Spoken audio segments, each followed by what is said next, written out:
Hello నమస్తే, నేను journalist Srinivas. ఈరోజు తెలంగాణ వార్తాపత్రికలో వచ్చిన వార్తలను విశ్లేషణ చేద్దాం. ముందుగా దిశ పేపర్లో వచ్చిన వార్తలను చూద్దాం. చంద్రబాబు వైఎస్కు బీఆర్ఎస్ ఊడిగం, ఉమ్మడి రాష్ట్రంలో మంత్రి పదవుల కోసం. ఇప్పుడు ఆ పార్టీ నేతలు కాంగ్రెస్ గురించి మాట్లాడటం విడ్డూరంగా ఉందని ముఖ్యమంత్రి రేవంత్ రెడ్డి గారు అసెంబ్లీలో చెప్పిండు. ఇది పెద్ద జోక్. ఈ సంవత్సరంలోనే అతిపెద్ద జోక్ ఏదంటే ఇదే. తెలంగాణ వ్యాప్తంగా పెద్ద జోక్ ఏంటంటే రేవంత్ రెడ్డి గారు అసెంబ్లీలో చెప్పింది చంద్రబాబును వైఎస్ రాజశేఖర రెడ్డి కోసం బీఆర్ఎస్ పార్టీ ఉడిగం చేసిందట. ఇంతకంటే జోక్ ఏడా ఉండదు ఇక. ఎందుకంటే బీఆర్ఎస్ పార్టీ అసలు అప్పుడు లేదు, టీఆర్ఎస్ ఉంది. తెలంగాణ రాష్ట్ర సమితి తెలంగాణ కోసం వాళ్ళు బొంత పురుగును కూడా కౌగిలించుకుంటున్నారు. 2004లో రాజశేఖర రెడ్డిని తెలంగాణ కోసం ఒప్పించి కాంగ్రెస్ పార్టీని ఒప్పించి కాంగ్రెస్ పార్టీతో పొత్తు పెట్టుకుంటూ తెలంగాణ కోసం తపనబడి 2009లో చంద్రబాబు లాంటి తెలంగాణకి బద్ద వ్యతిరేకమైన కరుడు గట్టిన తెలంగాణ వ్యతిరేకిని కూడా ఒప్పించి మహాకూటమి పేరుతో 2009లో పొత్తు పెట్టుకున్నారు. కానీ ఎక్కడా ఊడిగం చేయలే. చేసింది ఇవాళ మీరు మీ క్యాబినెట్లో ఉన్న మంత్రులు ఇవాళ అటు తెలుగుదేశం కానీ ఇటు కాంగ్రెస్ పార్టీ నాయకుల కోసం ఆంధ్ర పెత్తందారుల కోసం ఊడిగం చేశారు. అది అందరికీ తెలుసు. తెలంగాణ సమాజంలో ఉన్న 4 కోట్ల మంది ప్రజలకు తెలుసు. మీరు ఇలా అసలు ఎంత నిసిగ్గా అసెంబ్లీ వేదికగా వైఎస్ రాజశేఖర రెడ్డి కోసం చంద్రబాబు నాయుడు కోసం ఊడిగం చేసింది బీఆర్ఎస్ పార్టీ అని చెప్తే తెలంగాణ సమాజం పక్కుని నవ్వుకుంటుంది. ఊడిగం చేసింది మీరు. ఇప్పుడు మీరు ముఖ్యమంత్రిగా ఉన్న మీరు తెలుగుదేశం పార్టీలో ఉన్నారా? తెలుగుదేశం పార్టీ నాయకుడు చంద్రబాబు నాయుడు కోసం ఊడిగం చేశారు. ఇక మీ క్యాబినెట్లో ఉన్న ఉత్తమ్ కుమార్ రెడ్డి కానీ కోమటిరెడ్డి వెంకటరెడ్డి కానీ ఇట్లాంటి కొంతమంది ఉన్నారు. వాళ్ళంతా కాంగ్రెస్ పార్టీలో ఉన్నారు. కాంగ్రెస్ పార్టీకి ఊడిగం చేశారు. మీరు రాజశేఖర రెడ్డి కోసం చంద్రబాబు నాయుడు కోసం ఊడిగం చేసింది ఇప్పుడున్న రేవంత్ రెడ్డి అండ్ టీం. అది తెలంగాణ సమాజానికి అంతా తెలుసు. ఎస్, బీఆర్ఎస్ పార్టీ అప్పుడున్న టీఆర్ఎస్ పార్టీ కాంగ్రెస్తో కలిసింది, ఒకసారి తెలుగుదేశం పార్టీతో కూడా కలిసింది. దేనికి కలిశారు? తెలంగాణ ఏర్పాటు కోసం కలిశారు. తెలంగాణ ఏర్పాటు కోసం కలిసి దాని ఫలితాన్ని తెచ్చారు తప్ప ఇట్లా ఊడిగాలు చేయలే. అంటే ఇది పెద్ద జోకు. ఆయన చెప్తుంటూ రాష్ట్రంలో ఉమ్మడి రాష్ట్రంలో మంత్రి పదవుల కోసం అంట. వాళ్ళు మంత్రి పదవులు యాడ్ చేశారు. నువ్వేడ చూసినావు? 2004లో గెలిచిన తర్వాత పొత్తులో భాగంగా ఒక 6 మంత్రి పదవులు ఇచ్చారు. ఒక సందర్భం వచ్చింది, కరీంనగర్ ఉప ఎన్నిక ఏదో సందర్భం వస్తే ఇసిరి కొట్టారు రాజీనామా లేఖలు. హరీష్ రావు, నాయన్ నరసింహారెడ్డి ఇట్లాంటి వాళ్ళు ఇసిరి ఆడగొట్టేసి వచ్చారు. సంతోష్ రెడ్డి, కెప్టెన్ లక్ష్మీకాంతారావు, డాక్టర్ విజయరామారావు, చంద్రశేఖర్ వీళ్ళు ఇసిరి మొఖాన కొట్టారు రాజీనామాలు. కాంగ్రెస్ పార్టీ నాయకులు కానీ కాంగ్రెస్ పార్టీ మంత్రులు ఏ రోజైనా ఆంధ్ర ముఖ్యమంత్రుల పైన ఇసిరి మొఖాన కొట్టి రాజీనామా కొట్టారా? కానీ రాజీనామా కొట్టడం కాదు, కనీసం వ్యతిరేకంగా మాట్లాడగలిగారా? ఇంకా మీరు మాట్లాడింది ఏంది అయ్యాలా? ఇటు తెలుగుదేశం పార్టీ నాయకులు కానీ అటు కాంగ్రెస్ నాయకులు కానీ ఆంధ్ర పార్టీ నాయకుల ప్రాపకం కోసం ఉద్యమం చేస్తున్న ఉద్యమకారులను అవమానించే విధంగా ప్రెస్ మీట్లు పెట్టి చెప్పారు. మీరు ఊడిగం చేసింది. విద్యుత్ వెలుగులన్నీ కేసీఆర్ వల్లేనట్టు గొప్పలు. వైఎస్ఆర్ హయాంలోనే హైదరాబాద్లో నిరంతర కరెంటు సరఫరా, థర్మల్ ప్లాంట్ల నిర్మాణంలో 1000 కోట్ల అవినీతి, బీఆర్ఎస్ బినామీలకు సివిల్ వర్క్స్ కాంట్రాక్టు కమిషన్ విషయాల్లో అంతా బయటపడుతుందనే భయం. మరి విద్యుత్ 24 గంటలు చంద్రబాబు నాయుడు గారు రాజశేఖర రెడ్డి గారు ఉన్నప్పుడు ఇచ్చినాక విద్యుత్ ఉద్యమాలు ఎందుకు వచ్చినాయి? కాల్పులు ఎందుకు జరిగినాయి బషీర్బాగ్లో చంద్రబాబు నాయుడు గారు ఆధ్వర్యంలో? విద్యుత్తు నిజంగానే 24 గంటల సరఫరా రాజశేఖర రెడ్డి చంద్రబాబు నాయుడు కాలంలో వస్తే ఎందుకు క్రాప్ హాలిడేలు వచ్చినాయి? ఎందుకు ఇందిరా పార్క్ దగ్గర ఇండస్ట్రియలిస్టులు పోయి ధర్నా చేశారు? మాకు కరెంటు సరఫరా కావట్లేదు 24 అవర్స్ అని. 24 అవర్స్ భగవంతుడి ఎరక. అసలు ఎప్పుడు వస్తుందో ఎప్పుడు పోద్దో తెలియని పరిస్థితుంది. దాన్ని ఒక నిర్దిష్టంగా టైం అన్న చెప్పండి అని గోడు వెళ్ళబోసుకున్నారు అటు రైతులు, ఇండస్ట్రియలిస్టులు. మీరు ఒక ముఖ్యమంత్రి హోదాలో అసెంబ్లీలో ఇంత నిసిగ్గుగా అబద్ధాలు చెప్పారని అటు బీఆర్ఎస్ పార్టీ కూడా విమర్శిస్తుంది. దీనికి సంబంధించిన వార్తని సభను తప్పుదోవ పట్టిస్తున్న సీఎం డిఫెన్స్లో పడ్డప్పుడల్లా అబద్ధాలు చెబుతున్నాడు, మందబలంతో శాసనసభను మిస్లీడ్ చేస్తాడట. ఎస్, ఆయనపై సభా హక్కుల ఉల్లంఘన తీర్మానం ఇస్తాం.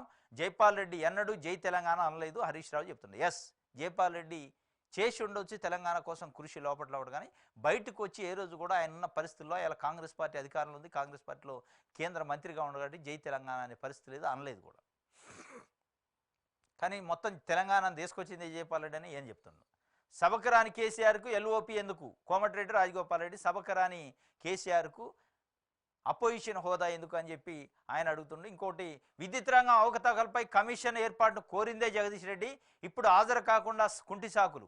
మహిళా జర్నలిస్టును జైల్లో పెట్టిన పాపాన్ని ఇప్పుడు అనుభవిస్తున్నారు. 10 ఏళ్ల బీఆర్ఎస్ పాలనపై చర్చకు సిద్ధం. విరామం లేకుండా 2 రోజులు చర్చిద్దాం. వాళ్ళు అబద్ధాలు ఆపకుంటే నేను నిజాలు ఆపను. అసెంబ్లీ వేదికగా సీఎం రేవంత్ రెడ్డి సీరియస్ అయిందట.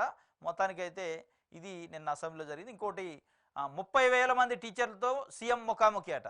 ఎవరు 30,000 మంది టీచర్లు? ఏ టీచర్లు 30,000 మంది? సీఎంకి 30,000 టీచర్లతో ఎందుకు ముఖాముఖి అంటే ఇది ఒక పబ్లిసిటీ స్టంట్. ఏంది 30,000 అంటే ఆగస్టు 2న ఎల్బీ స్టేడియంలో సమావేశం. ఎవరితోని? అన్ని జిల్లాల ఉపాధ్యాయులకు ఆహ్వానం. ఇటీవల పదోన్నతి పొందిన వారితో సంభాషణ ఏర్పాటు చేయాలని అధికారులకు సీఎస్ ఆదేశం. దేనికి?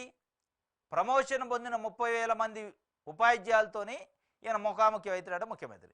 దేనికి ముఖాముఖి? ఏం ఉద్ధరించడానికి? మీరు ముఖాముఖి కావాల్సింది వీళ్ళతోని కాదు. అంటే ఈ పబ్లిసిటీ స్టాంట్ ఎన్ని రోజులు పెడతారు? ఎల్బీ స్టేడియం వేదికగా అధికారంలోకి వచ్చిన 2-3 వారాల్లో గురుకులకు సంబంధించి 6,000 పోస్టుల అపాయింట్మెంట్ ఆర్డర్లు ఇచ్చారు. కేసీఆర్ భర్తీ చేసిన పోస్టులకి వాళ్ళకి దిక్కు దివానం లేదు. ఈ ఆట వరకు మీరు ఇచ్చిన పోస్టులలో చాలామందికి అలా అపాయింట్మెంట్ రిపోర్టింగ్ తీసుకోలే. వాళ్ళు పట్టించుకునేటోళ్ళు లేడు. 317 బాధితులు అట్లా రోడ్ల వెంబడి తిరుగుతున్నారు. 46 జీవో బాధితులు రోడ్ల వెంబడి తిరుగుతున్నారు. ఇదే మీరు అపోజిషన్లో ఉన్నప్పుడు 8-9 నెలల క్రితం మేము మెడలు వంచి రద్దు చేపిస్తాం, మేము గెలిచిన తర్వాత 46 జీవో ఉండదు, 317 జీవో ఉండదు అని చెప్పారు. ఇవాళ దాని గురించి మాట్లాడిన వాళ్ళు లేడు. ఇవాళ మీరు డాంబికాలు మళ్ళీ బలుక్కుంటా 30,000 మంది టీచర్లకి ఏదో నువ్వు దయాదారి బిచ్చం వాళ్ళకి ఇచ్చినట్టు ప్రమోషన్ ఇచ్చినందుకు ముఖాముఖి అట. అసలు వాస్తవంగా ఏదో చెప్పనా? 30,000 మంది టీచర్లతో మీరు ముఖాముఖి పెట్టడం కాదు. ఇవాళ రాష్ట్రంలో ఉన్న ప్రైవేట్ స్కూళ్ళ యాజమాన్యాలతో ముఖాముఖి పెట్టాలి మీరు. నారాయణ, శ్రీ చైతన్య లాంటి పెద్ద పెద్ద బడా కార్పొరేట్ పాఠశాలలు రాష్ట్రంలో ఉన్న ప్రజల రక్తాన్ని జలగలు దాగినట్టు తాగుతున్నారు ఫీజుల రూపంలో. కొట్టాల లాంటి దగ్గర బూత్ బంగ్లాలలో స్కూల్ నడుపుతున్నారు. వాళ్ళతోనే ముఖాముఖి పెట్టండి. ఫీజులు ఏంది, మీరు చేస్తున్న అరాచకాలు ఏంది అని చెప్పి నిలదీయండి. అది ప్రజలు కోరుకునేది. కానీ మీరు ఇచ్చిన ప్రమోషన్ల గురించి సంబరాలు చేసుకోవడానికి, సంకలు గుద్దుకోవడానికి కాదు ముఖాముఖి పెట్టాల్సింది. కొన్ని వేల పాఠశాలలు ఉన్నాయి. ఇలా కొన్ని లక్షల మంది పేరెంట్స్ రక్తాన్ని జలగలు దాగినట్టు తాగుతున్నారు ప్రైవేట్ స్కూల్ యాజమాన్యాలు. దాంట్లో నారాయణ ఉండు, చైతన్య ప్రధానంగా ఉన్నాయి, మిగతా స్కూళ్ళు కూడా ఉన్నాయి. వాళ్ళతో పెట్టిన ముఖాముఖి. వాళ్ళ మెడ మీద కత్తి పెట్టి చెప్పండి, ప్రజలను వేధిస్తే మీ భర్తం పడతామని చెప్పండి. అది చెప్పే దమ్ము ధైర్యం మీకు లేదు. మీ పబ్లిసిటీ కోసం 30,000 మంది ఏదైతే ప్రమోషన్ పొందిన వాళ్ళు ముఖాముఖి పెడతారుగా, మీరు అడగండి రేపు. ఆ 30,000 మంది పేరెంట్స్ టీచర్లకు సంబంధించి పిల్లలు ఎక్కడ చదువుతున్నారు?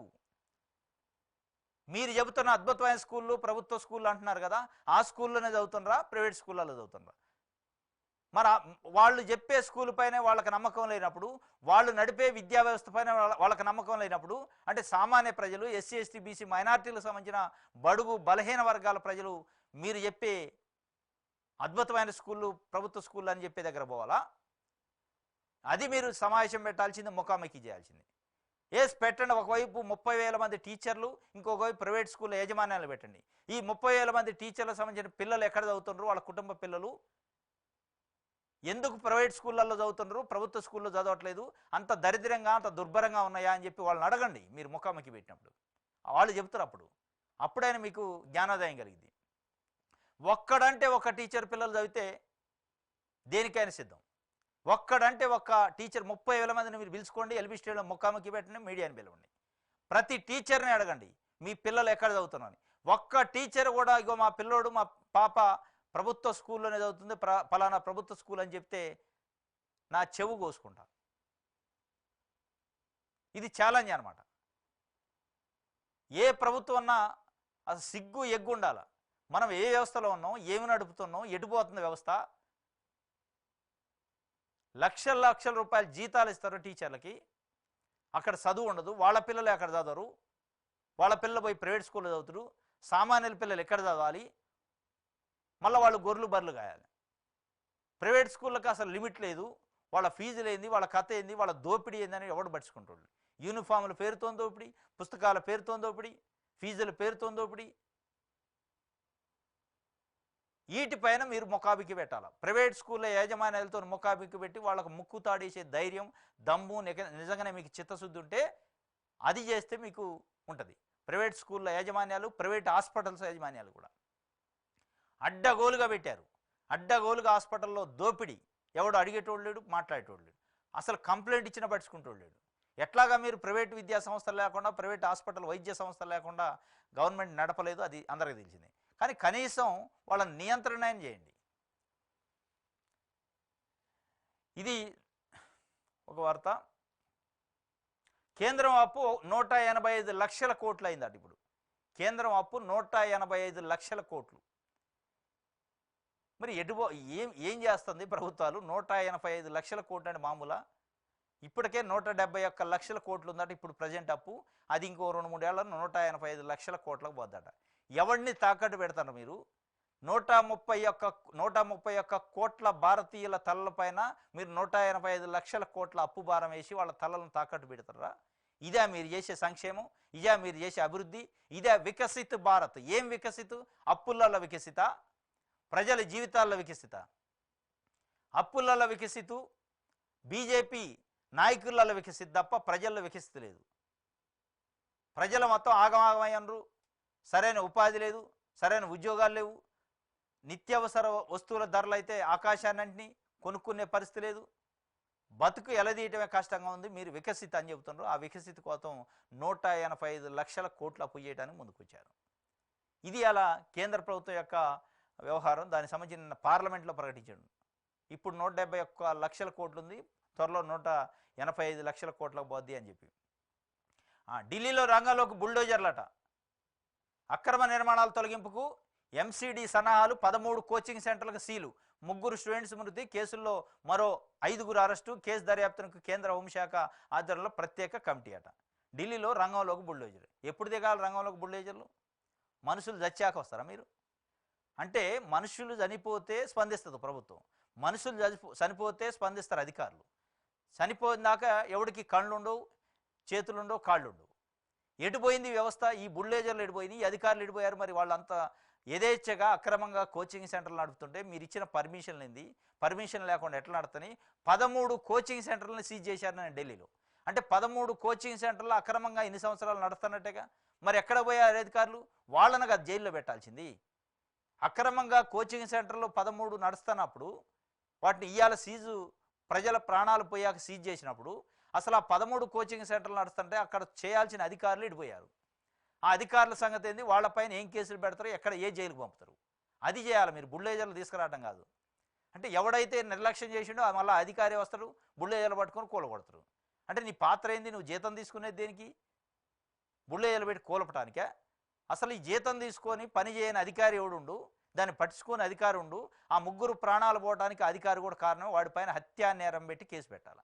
ఇది ఒక వంతు అయితే ఢిల్లీలో జరిగింది. ఇప్పుడు తెలంగాణలో ఏం జరుగుతుంది? హైదరాబాదు నగరంలో కొన్ని వందల ప్రైవేట్ స్కూళ్ళు, ప్రైవేటు ఇన్స్టిట్యూషన్లు ఉన్నాయి, కోచింగ్ సెంటర్లు. ఎట్లా ఉన్నాయి? బూత్ బంగళాల్లో నడుపుతున్నారు. సరైన వెలుతురు ఉండదు, గాలి ఉండదు, ఫ్యాన్లు ఉండవు, ఎప్పుడు కూలిద్దో తెలియదు. అందులో ఫైర్ యాక్సిడెంట్ అయితే తప్పించుకునే పరిస్థితి లేదు, నీళ్ళు వస్తే తప్పించుకునే పరిస్థితి లేదు. అట్లాంటి కొన్ని వందల వేల స్కూళ్ళు, కోచింగ్ సెంటర్లు ఉన్నాయి. ఒక్కడంటే ఒక స్కూల్ కానీ ఒక కోచింగ్ సెంటర్ సీజ్ అయిందా? దీన్ని చూశానా మీరు? ఇవాళ తెలంగాణ ప్రభుత్వం, తెలంగాణ అధికారులు స్పందించి ఎక్కడికక్కడిగా టాస్క్ ఫోర్స్ పెట్టి అధికారులు ప్రైవేట్ స్కూల్, నారాయణ, శ్రీ చైతన్య లాంటి స్కూళ్ళు, అదే కోచింగ్ సెంటర్ల పైన దాడి చేసి తనిఖీ చేసి ఎక్కడికక్కడ సీజ్ చేయాలి. మళ్ళీ ఇక్కడ కూడా ఒక 10 మంది చనిపోయాక స్పందిస్తామంటే ఇక అంతకంటే దుర్మార్గం ఉండదు. దీన్ని చూసానే ఇక్కడ ఉన్న అధికారులు సిగ్గు తెచ్చుకోవాలి. ఇక్కడ ఉన్న అధికారులు ఎవరైతే జిహెచ్ఎంసీ, హెచ్ఎండిఏ, శానిటైజర్ అధికారులు, ఫైర్ డిపార్ట్మెంట్ అధికారులు, డిజాస్టర్ మేనేజ్మెంట్ అధికారులు స్పందించి ఎక్కడికక్కడికి తనిఖీలు చేయండి, సీజ్ చేయండి. అప్పుడు కొంతమంది ప్రాణాలను కాపాడినట్టయింది. మీరు మళ్ళీ ఏడ కూడా చనిపోయాకనే మేము బుల్డోజర్లు, ప్రొక్లైన్లు తీసుకొని వస్తామంటే ఇక అసలు అంతకంటే మించిన దుర్మార్గం ఇంకోటి ఉండదు. ఇప్పుడు దీని నుంచి నేర్చుకోవాలి తెలంగాణ అధికారులు. కానీ నేర్చుకునే పరిస్థితి ఉంటుంది. ఏడో కూడా చస్తే అప్పుడు బయటకు వస్తారు, అప్పటిదాకా రారు. అప్పుడు మళ్ళీ గుర్తు వస్తుంది, ఒక 10 రోజులు అడావుడి చేస్తారు, మళ్ళీ మర్చిపోతారు. ఇది జరుగుతున్నది. గతంలో చూసిన హాస్పిటల్స్లో ఏదైనా ఫైర్ అయినప్పుడు ఆ 2 రోజులు అడావుడి చేసి హాస్పిటల్ సీజు ఇది అది అంటారు. లేదంటే ఏదైనా స్కూల్లో ఫైర్ యాక్సిడెంట్ అయినప్పుడు ఆ 2 రోజులు అడావుడి చేస్తారు ఫైర్ డిపార్ట్మెంట్, ఇక తర్వాత మర్చిపోవటం. అంటే మీకు ఏదైనా విషయం వచ్చి, ఏదైనా ఆందోళన వచ్చి, ఏదైనా ప్రమాదం జరిగినప్పుడే అధికారులు వాళ్ళు డ్యూటీ చేస్తారా? మిగతా టైంలో అవసరం లేదా? లంచాలు తీసుకొని ఆఫీసులో టైం పాస్ చేస్తారు. ఇది ఎలా జరుగుతున్నది? ఇది దిశ పేపర్కి సంబంధించి.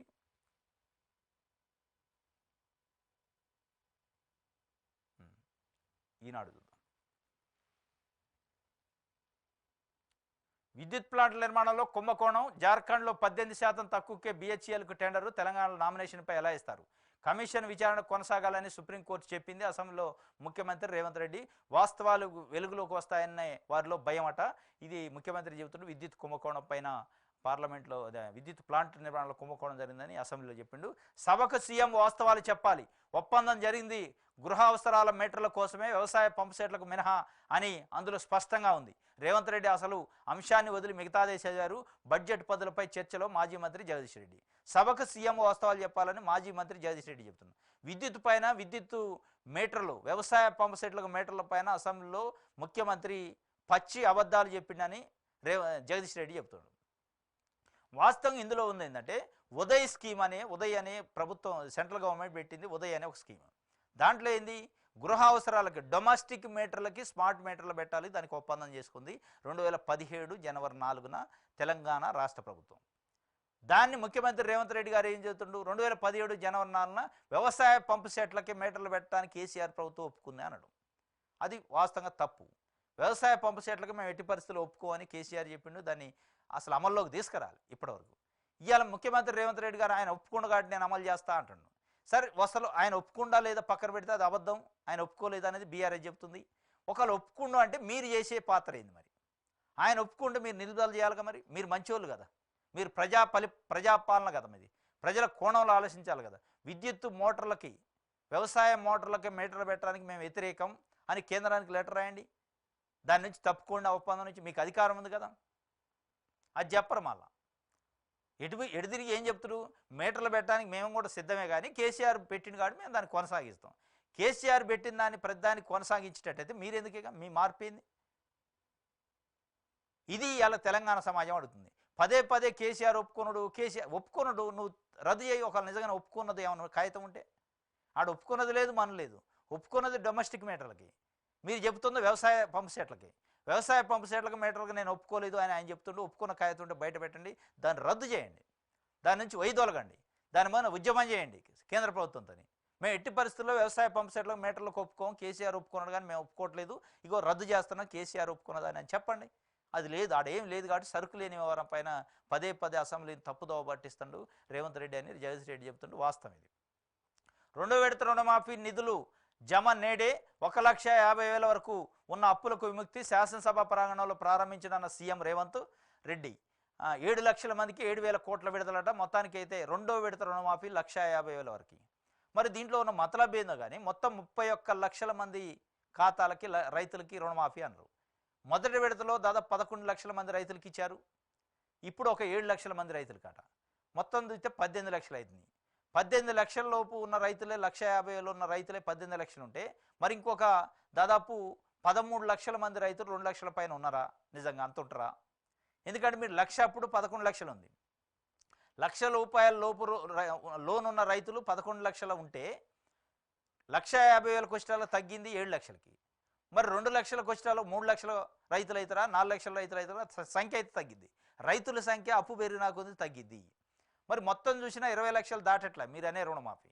కానీ మీరు 31 లక్షల మందికి 31,000 కోట్లు మేము రద్దు చేసినాం, దేశంలో మొట్టమొదటిసారని ప్రచారం చేస్తాం. మరి ఏది నిజం, ఏది వాస్తవం?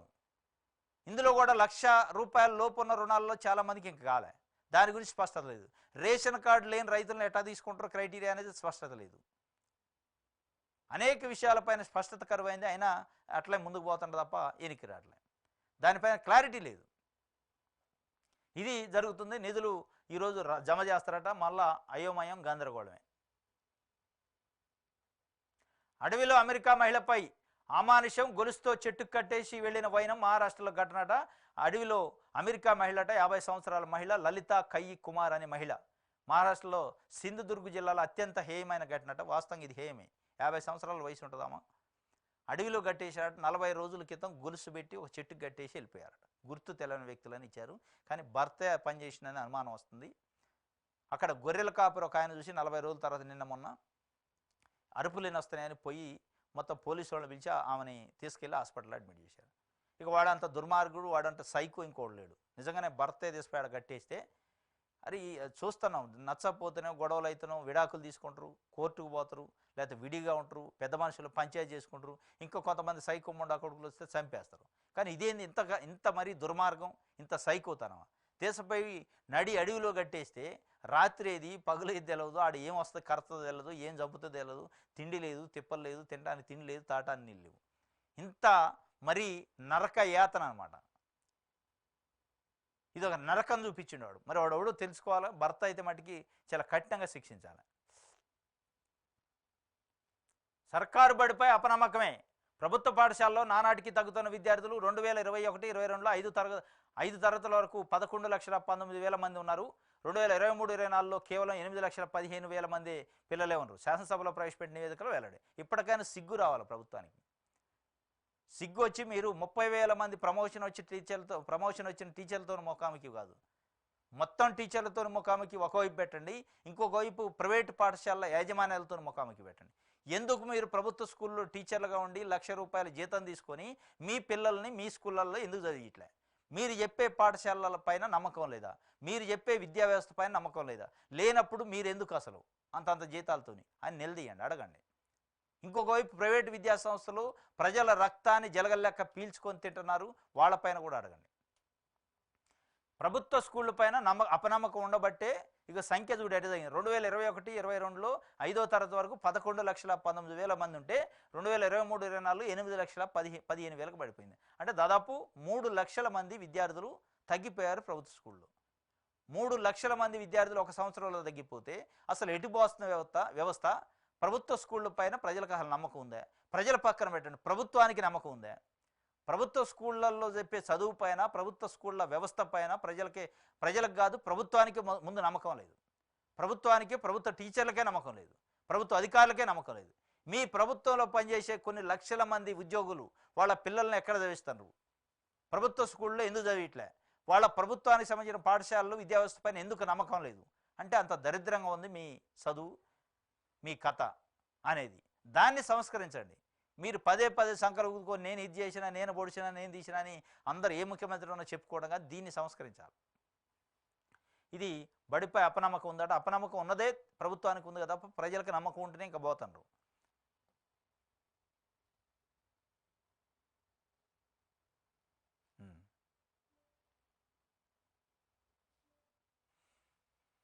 ఆదాబ్ హైదరాబాద్ చూద్దాం.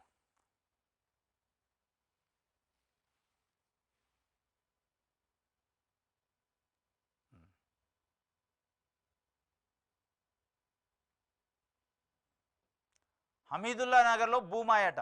రంగారెడ్డి జిల్లాలో ఆగని భూ కుంభకోణాలు, పట్టేదారికి తెలియకుండానే కొట్టేసిన కేటుగాడు. హమీదుల్లా నగరు శంషాబాద్ మండలం, రంగారెడ్డి జిల్లా. పట్టాదారికి తెలియకుండానే ధరణి అనే పెద్ద వ్యవస్థ పెట్టినేనని కేసీఆర్ పదే చెబుతాడు. ఆ పట్టాదారు తెలియకుండానే, పట్టాదారు తమ్ ఇంప్రెషన్ లేకుండానే ఇంకొకడు కొట్టేసినాడు. దానికి అక్కడ ఉన్న తహసీల్దార్ సహకరించిందట. సహకరించిన శంషాబాద్ తహసీల్దార్ నాగమణి. మరి ఆమెకి ఏమి మనులు ఇచ్చారు? మనులు మాణిక్యాలు ఇస్తేనే సహకరిస్తారు. ఎట్లా సహకరిస్తారు? ఎలా జరిగిందో తెలియక లబోదీపమంటున్న బాధితులు, జీపీఏ ఉందంటూ బొకాయింపు, షో చేయని అధికారులు, న్యాయం చేయాలంటూ ఆదాబును ఆశ్రయించిన బాధితులు ఉన్నతాధికారుల దృష్టికి పెట్టి పేద రైతులకు న్యాయం చేయండి. చీటింగ్ చేశారంటూ కలెక్టర్, సీసీఎల్ కమిషనర్ పోలీసులకు ఫిర్యాదు చేసిన బాధితులు కేసు నమోదు చేయని పోలీసులు. ఎందుకు చేస్తారు కేసు? ఇది ఒక హమీదుల్లా నగర్లో భూమాయ జరిగిందట. రంగారెడ్డి జిల్లా శంషాబాదు మండలం హమీదుల్లా నగర్లో ఒక పేద రైతులకు సంబంధించిన భూమిని ఒక కేటుగాడు కొట్టేసిండు. దానికి తహసీల్దార్ సహకరించింది. మాకు జీపీఏ చేశారని చెప్పి ఆ జీపీఏని అడ్డం పెట్టుకుని పాస్బుక్ కూడా ఇచ్చిందట. ఆ జీపీఏ చేసినోడు, చేయించుకున్నోడు, చేసిందేవుడు. అది బయటకు చెప్పే పరిస్థితి లేదు, షో చేయట్లే. దీనికి సంబంధించి ఒక వార్తని ఆదాబు హైదరాబాద్ ఇచ్చింది. ఇది వీళ్ళు పాపం రైతులు, బాధితులు రైతు దేవేందర్ యాదవ్, మహేందర్ యాదవ్. రంగారెడ్డి జిల్లాలో ఆగని భూ కుంభకోణం, ఉన్నతాధికారులు దృష్టి సారించాలంటున్న ప్రజలు మమ్మల్ని చీటింగ్ చేసి మా భూమిని కొల్లగొట్టారని అధికారులకు ఫిర్యాదు చేశారట. ఇది జరుగుతుంది. 1 ఎకరా 13 గుంటల భూమి వాళ్ళకు ఉందట. దాన్ని వాళ్ళకి తెలవకుండానే, వాళ్ళ ప్రమేయం లేకుండా, వాళ్ళ సంతకాలు లేకుండా మొత్తం మార్చి పడేశారు. పాస్బుక్ కూడా వచ్చింది. రంజిత్ రెడ్డి అనేవాడు కబ్జా చేసిండు. ఆ రంజిత్ రెడ్డికి సహకరించింది తహసీల్దార్ నాగమణి.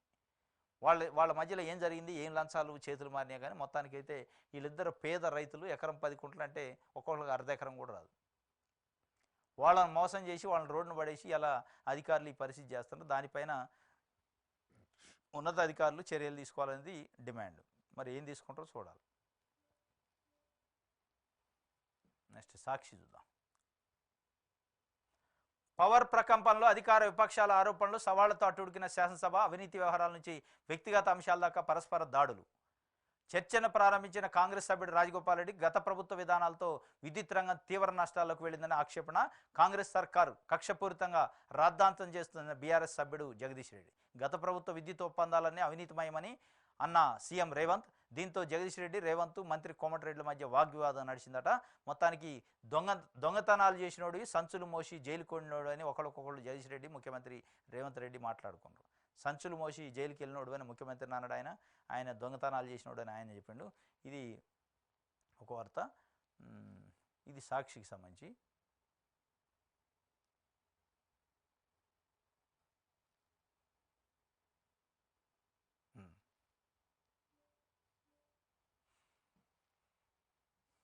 నమస్తే తెలంగాణ. అబద్ధంపై హై వోల్టేజ్ యుద్ధం. కరెంటుపై సర్కార్ కట్టుకథలు కంటెంట్తో బీఆర్ఎస్ కౌంటర్. విద్యుత్ కుట్రలను చిత్తు చేస్తూ అసెంబ్లీ వేదికగా జగదీష్ పవర్ఫుల్ ప్రసంగం. ఆదానికి తెలంగాణ పవర్ ప్రాజెక్టులు కట్టబెట్టేందుకు కుట్ర చేస్తుండు. అందుకే ప్రభుత్వ రంగ సంస్థ BHELపై కాంగ్రెస్ నిందలు. మేము ఇవ్వాలనుకుంటే అప్పుడే ప్రైవేట్కి ఇచ్చేవాళ్ళం కదా. మేము సత్య హరిశ్చంద్రులం, మీలా సంచులు మోసే చంద్రులం కాదు. రేవంత్కు పదే పదే చెర్లపల్లి జైలు ఎందుకు గుర్తుకొస్తుందో మా నాయకుడు కేసీఆర్ గోటికి కూడా మీరు సరిపోరు. నాపై కేసులు నిరూపిస్తే ఎమ్మెల్యే పదవికి రాజీనామా చేస్తారు, లేకపోతే సీఎం రేవంత్, కోమటిరెడ్డి రాజీనామాకు సిద్ధమా? విద్యుత్పై చర్చలో అధికార పక్షాన్ని ఎండగట్టిన జగదీష్ రెడ్డి. అబద్ధంపై హై వోల్టేజ్ యుద్ధం జరిగిందట. కరెంటుపై సర్కార్ కట్టుకథలు చెప్తుందని చెప్పి జగదీష్ రెడ్డి చాలా ఘాటైన కౌంటర్ ఇచ్చిండు కంటెంట్తోని. ఆయన స్పష్టంగా చెబుతుండే, మీలాగా మేము సంచులు మోసే చంద్రులం కాదు, చెర్లపల్లి జైల్లో ఉన్న చరిత్ర నాది కాదు. నాపై నిజంగానే అక్రమ కేసులు ఏమైనా ఉన్నాయి, కేసులు ఏమైనా ఉన్నాయంటే ముక్కు నేలకు రాసి రిజైన్ చేసి పక్కకు పోతా. మీరు కూడా ఇటు రేవంత్ రెడ్డి, కోమటిరెడ్డి వెంకటరెడ్డి రిజైన్కి సిద్ధమా అని సవాల్ ఇచ్చిరిండు ఒక ప్రతిపక్ష పార్టీ ఎమ్మెల్యేగా జగదీష్ రెడ్డి. వాస్తవంగా చాలా స్పష్టంగా ఆయన సూటిగా ముఖ్యమంత్రికి, కోమటిరెడ్డి వెంకటరెడ్డికి సవాల్ ఇచ్చిరిండు. నా పైన దొంగతనాల కేసులు, క్రిమినల్ కేసులు ఉన్నాయని పదే పదే ఆరోపిస్తున్నారు. ఉన్నాయి అని మీరు నిరూపిస్తే ప్రభుత్వం మీదే ఉంది కాబట్టి నేను రిజైన్ చేసి వెళ్తా. ఒక లేవు అని నేను నిరూపించగలిగితే మీరు ముక్కు నేలకు రాసి ఇద్దరికి ఉన్న పదవులను రిజైన్ చేసి వెళ్తారా అని చెప్పి సూటిగా అడిగిండు. దానికి సమాధానం లేదు. ఇది నిన్న జరిగింది. 24 గంటల ఇంకోటి ఆయన చెప్పిండు, మీటర్లపై కూడా ఎవరిది మోసం.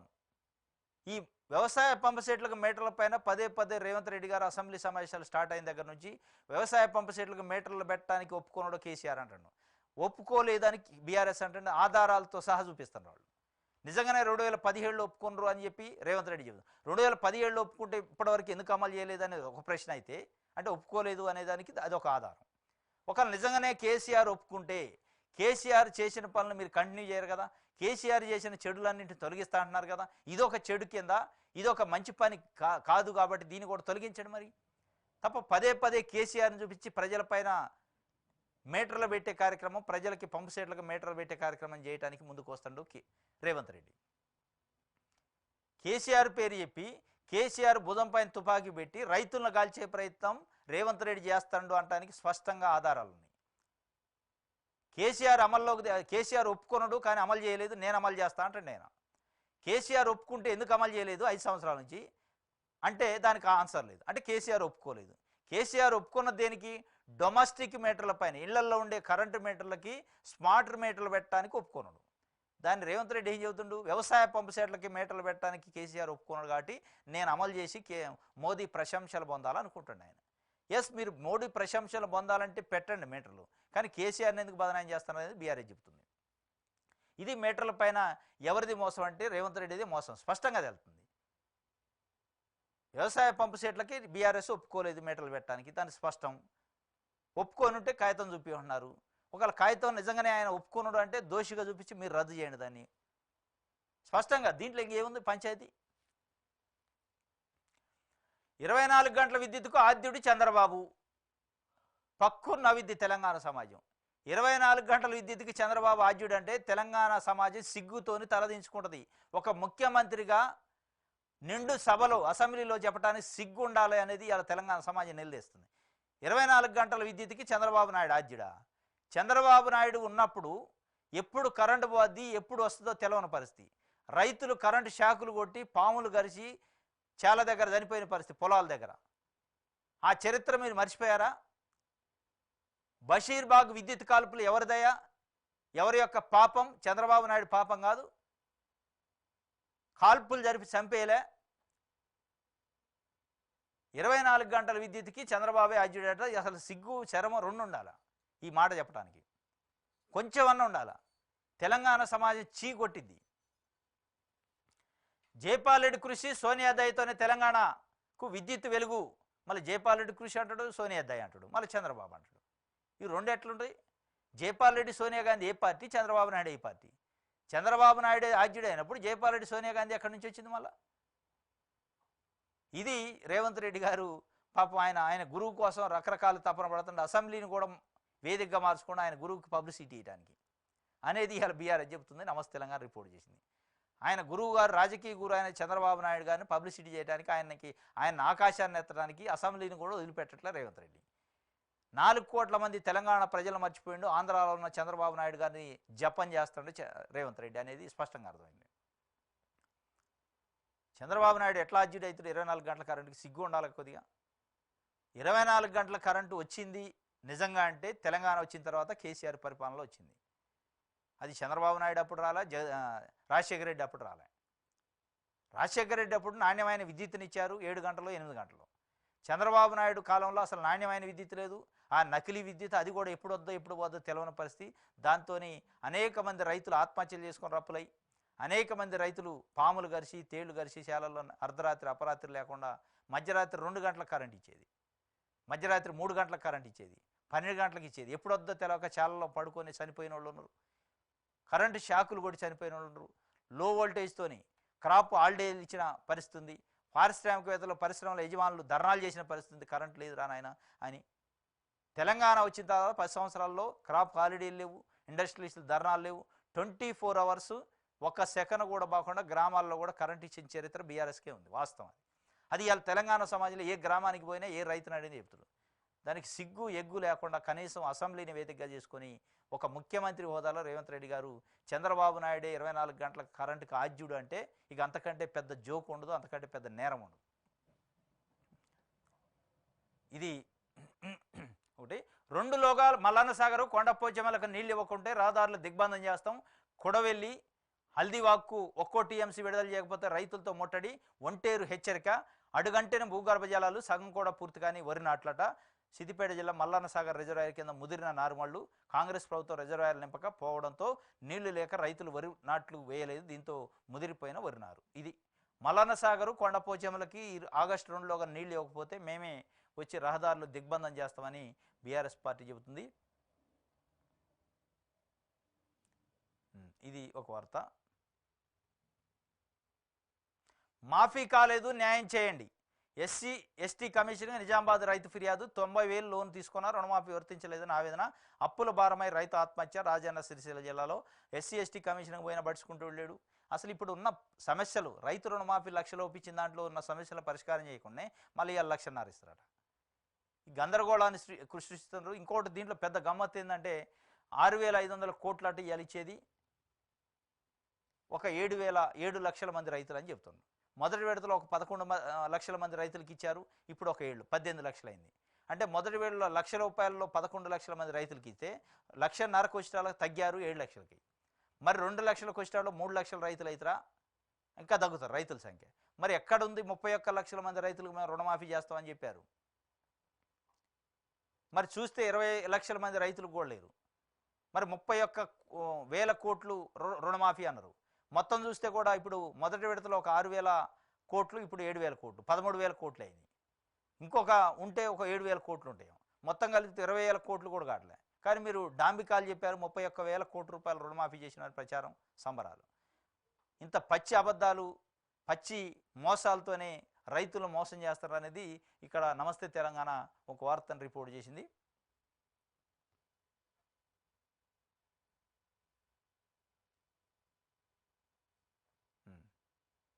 ఇది నమస్తే తెలంగాణ సంబంధించి.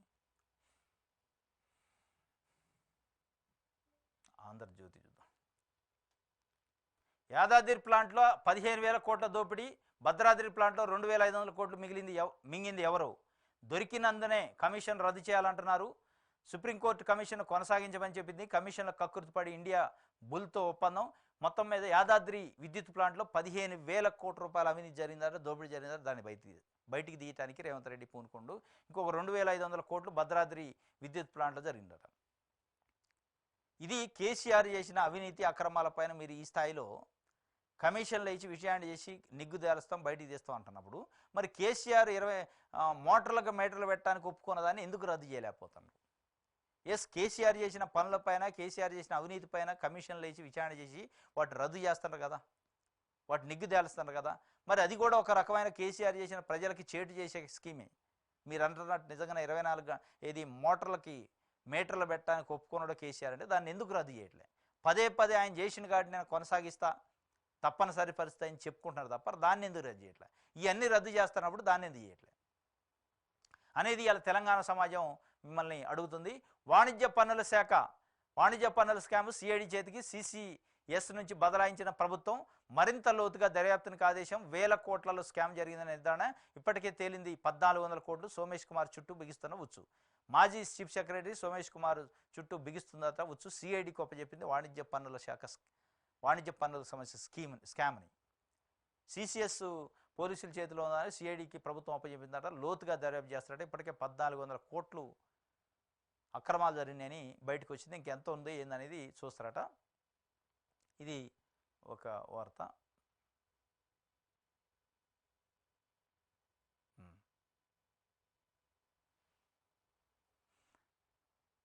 ఓకే, మోదీ పద్మవ్యూహం భయోత్పాతం. ద్రోణ కర్ణాదుల అభిమన్యుడి ప్రాణాలు తీశారు. ద్రోణులు కర్ణాదులు అభిమన్యుడి ప్రాణాలు తీశారు. 21వ శతాబ్దపు పద్మవ్యూహంలోనూ 6గురే. వారే మోదీ, షా, దోబల్, భగవత్, ఆదాని, అంబానీ. వీరి చేతిలో దేశంలోని అన్ని వర్గాల ఇబ్బందుల్లో, అన్ని రంగాల్లోనూ భయానక వాతావరణం. లోటస్ లాగానే పద్మవ్యూహం మోదీ ఛాతిపైన ఆ గుర్తుంది. నేటి యువత అర్జునులు వ్యూహాన్ని ఛేదిస్తారు. కులగణన ద్వారా పద్మవ్యూహాన్ని బద్దలు కొట్టేస్తాం. లోక్సభలో సుదీర్ఘ ప్రసంగంలో రాహుల్ గాంధీ చెప్పిండట.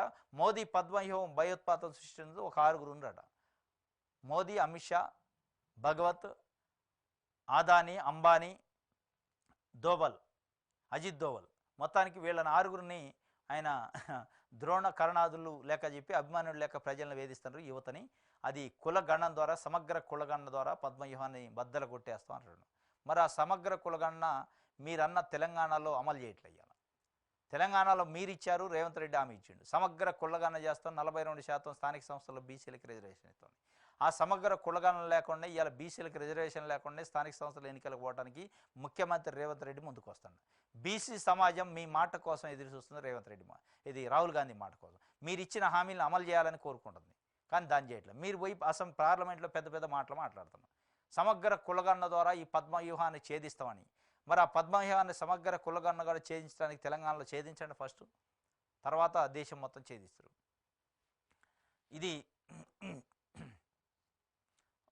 ఆంధ్రజ్యోతికి సంబంధించి.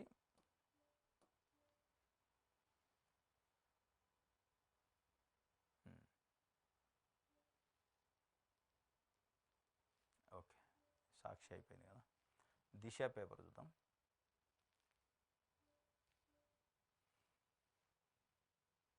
వెలుగు చూద్దాం.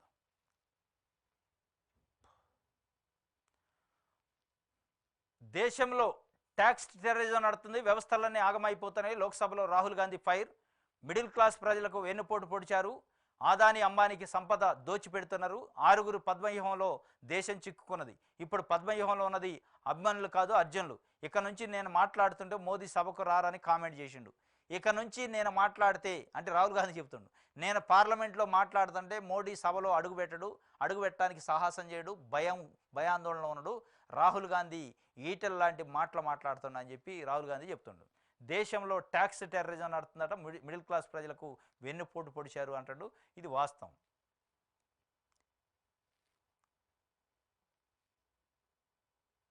ఇది ఒక వార్త.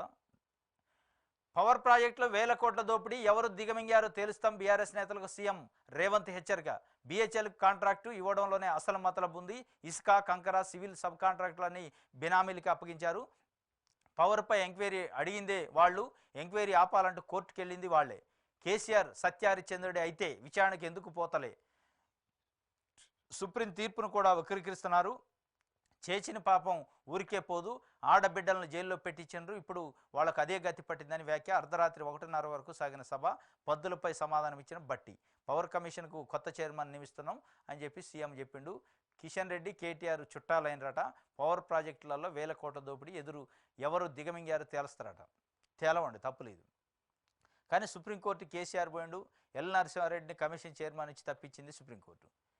మళ్ళీ దానికి కొత్త చైర్మన్ పెట్టినారు. ఇంతవరకు దిక్కులేదు, దివానం లేదు. ఆ కొత్త చైర్మన్ వచ్చిండా లేదా, విద్యుత్ కమిషన్ పైన చైర్మన్ ఎవరు అనేది దిక్కులేదు, దివానం లేదు.